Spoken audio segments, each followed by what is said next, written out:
All right, now remember the Taliban, once they've seized control of Kabul, they've said that they're going to be different this time round. They're trying to project a moderate face in terms of how they would in fact govern Afghanistan. But how different will the Taliban be this time around? To discuss this and also to share more insights in terms of what the Taliban will do in Afghanistan now that they've taken charge of the country for a second time, we are joined by Professor Anna Filigenzi. She is the Director of the Archaeology Department. Thank you very much indeed, Professor, for joining us in this broadcast on WION. Now, the Taliban, we have seen when they were in charge of Afghanistan, they were a very reactionary group. They had adhered to a very narrow interpretation of the Sharia as they saw it. This time round, they claim that they are going to be different. Do you have any reasons at all to believe that the Taliban are going to be different this time round? I dare to believe that they will behave in a different way. Because now they are seeking recognitions from the international communities and foreign governments, and so I think that at least in the first period they will refrain from doing the same as in the last edition. The problem is that not offending the cultural heritage doesn't necessarily mean that they will protect it, because the protection of cultural heritage is a very delicate and complicated question, because without care, sites and objects decay. And the problem with the Afghan cultural heritage, which is extremely rich and important, is that mainly the materials used were clay. And so the cultural heritage is quite fragile. So once you have excavated the site, for instance, then you have to protect it, because without protection they will decay quite rapidly, and this is the problem. So lack of protections is the same as destruction. You know, this is this real fear, isn't it? Because when Taliban was in charge of Afghanistan in 2001, in the month of March, they in fact destroyed the Bamiyan Buddhas. They're back in power now. We don't know as to how they'll deal with many of the archaeological relics that Afghanistan presently houses, because Afghanistan has a very rich and a very long history. At this point of time, because this is something that's being talked about for the last several weeks, many people have expressed fears that the Taliban may not protect the cultural heritage of Afghanistan.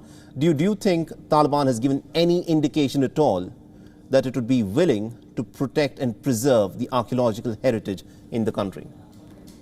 Well, for instance, they are showing some interest in the site of Messainak, which is one of the most beautiful archaeological sites in the world, I would say, and very promising for research.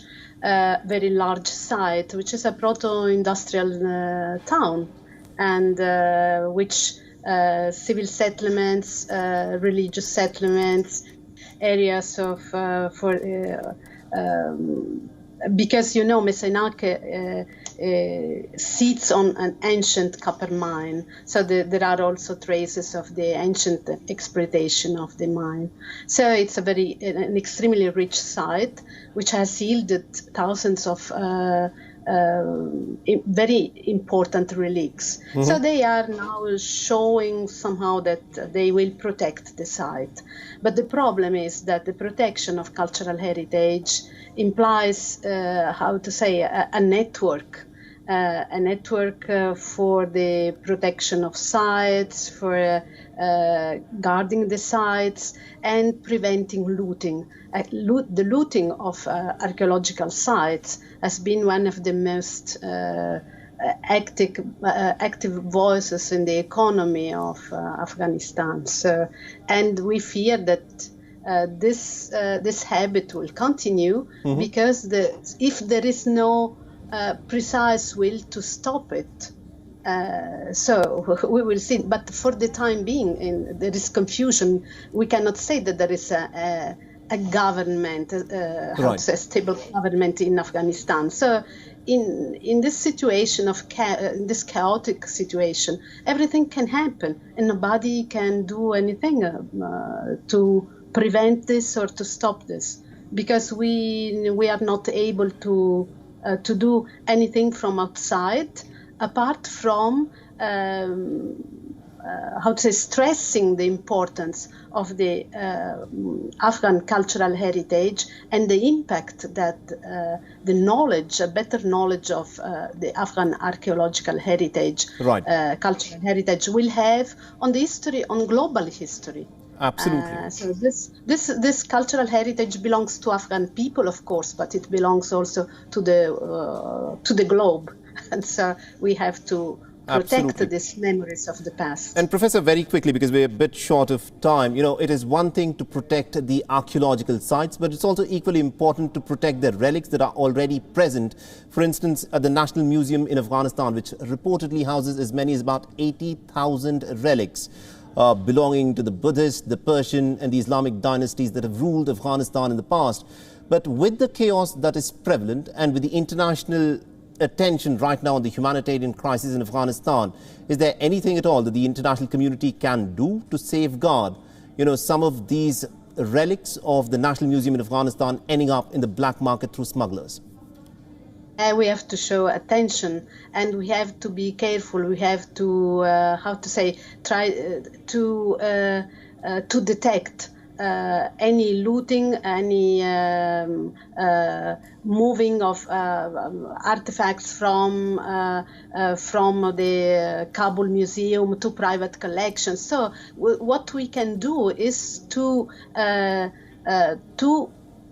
keep our attention on this, and the international community can do much on this. Absolutely indeed. Professor Anna Filigenzi, thank you very much indeed for joining us and getting us all those insights, because this of course is the big fear, because the looting of the museums and the art galleries has generally been witnessed in the past. It happened in Iraq at the time the Americans of course invaded there, and the big fear of course is a lot of these artifacts could end up through smugglers in the black markets, and it remains to be seen as to how the international community of course tries to protect all of these ancient relics that speak of Afghanistan's heritage. WION is now available in your country. Download the app now and get all the news on the move.